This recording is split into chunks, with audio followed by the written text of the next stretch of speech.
नौशेरा फेरोज ज़िले जे तालके भिरिया union council मोलहण जे ॻोठ आचर सोलंगी में ॻोठाणा वॾेरो अली मुर्तज़ा सोलंगी मुमताज़ सोलंगी परवेज़ सोलंगी मीडिया खे ॿुधायो त गुज़िरियल राति आयल ज़ोरदार तूफ़ान वॾी तबाही आंदी। तूफ़ान दौरान ॻोठ में तेज़ हवा ऐं वाह सां गॾु मींहुं पवण सबबि ॻोठ जी सरकारी प्राइमरी स्कूल जी छित जे मथां वॾा वण किरी पिया। वणनि जा ॾार स्कूल जे कमरे जी छित ते स्कूल जी दीवार बि भॼी पई। इमारत खे वॾो नुक़सानु रसियो। हादसे वक़्तु स्कूल में लॻभॻि 205 शागिर्द तालीम हासिल करे रहिया हुआ। जीअं त छित ते ज़ोर सां आवाज़ आयो, छित जा चापड़ा किरण लॻा। उस्तादनि शागिर्दनि खे फौरी तौर क्लासनि खां ॿाहिरि निकिरण लाइ चयो। शागिर्द डिॼी भॼी जान बचाई। कुझु शागिर्दनि खे मामूली चोटूं आयूं, पर का बि वॾी जानी नुक़सान जी इतला नाहे मिली सघियो। ॻोठाणे जो चवणु आहे त स्कूल जी इमारत अॻु में ई ज़बो हाल हुई।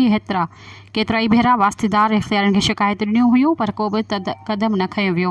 हाणे जॾहिं तूफ़ान सबबि छित ऐं दीवार किरी पई आहे त ॻोठाणे मुतालबो कयो आहे त तालीम खाते पारां फौरी तौर ते स्कूल जी मरम्मत कराई ॾिनी वञे ऐं शागिर्दनि लाइ अबूरी बंदोबस्तु कयो वञे त जीअं संदनि तालीम मुतासिर न थिए।